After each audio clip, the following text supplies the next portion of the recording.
Don't take anything personally. ನಂಗೆ ಯೂಟ್ಯೂಬಲ್ಲಿ comments, ಇನ್ಸ್ಟಾಗ್ರಾಮಲ್ಲಿ ಕಮೆಂಟ್ಸ್ ಬರುತ್ತೆ. ಪಬ್ಲಿಕಲ್ಲಿ ಇದ್ದೀನಲ್ವಾ, ಒಂದನ್ನು ನನ್ನ ತಲೆ ಒಳಗೆ ಹೋಗಲ್ಲ. ಅದು ಅವರ ಒಪಿನಿಯನ್. ಯಾರೋ ನಿಮ್ಮನ್ನು ಒಬ್ಬ ಮಾತು ಹೇಳಿದ್ರೆ ನಿಮ್ಗೆ ಕೋಪ ಬರ್ತಾ ಇದೆ ಅಂದರೆ it has gone inside you. Stupid ಅಂದರೆ ನಾನು ಹೇಳಿದರೆ ಕೋಪ ಬಂದರೆ finish, you allowed it. How dare you say that? ಮುಗ್ದೋಯ್ತು ಕತೆ. ಡೋಂಟ್ ಹವ್ ಬ್ರೈನ್ ಅಂದರೆ ಹಿಂದೆ ನೋಡ್ಬೇಕು. ಯಾರನ್ನು ಹೇಳ್ತಾ ಇದ್ದು ಗೊತ್ತಾಯ್ತು. If you don't take, you are giving it back. If you take, it's gone inside ಅಷ್ಟೇ. Don't take anything personally. ಜನ ಬರ್ತಾರೆ ನನ್ನ ಹತ್ರ, ಸರ್ 1 ಇಯರಿಂದ ಒಂದೇ ಡೌಟ್ ಬರ್ತಾನೇ ಇದೆ ಸರ್, ಮತ್ತೆ ಅವರು ಆ ಥರ ಮಾತಾಡ.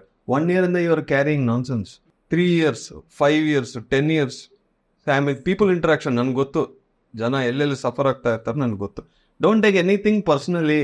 ಒಳಗೇನೆ ಹೋಗ್ಬಾರ್ದು. ನೀವು ಏನು ಅಂತ ನಿಮ್ಗೆ ಗೊತ್ತಲ್ವಾ? ಬೇರೆಯೊಬ್ಬರ ಮಾತಿಂದ you don't define your characteristics. ಇಲ್ಲ, ನಾನೇನೋ ನನಗೆ ಗೊತ್ತು, ಅದು ಈಗೋ ಅಲ್ಲ. Don't take anything personally. ತಗೊಂಡಿದ್ರೆ ಒಂದು ನಿಮ್ಮ ಈಗೋ ಶೂಟ್ ಆಗುತ್ತೆ, ಇಲ್ಲ ಎಮೋಷನ್ ಶೂಟ್ ಆಗುತ್ತೆ. ಎರಡೂ ನಿಮ್ಗೆ ಸ್ಪಿರಿಚುವಲ್ ಆಗಿ ಡ್ಯಾಮೇಜ್.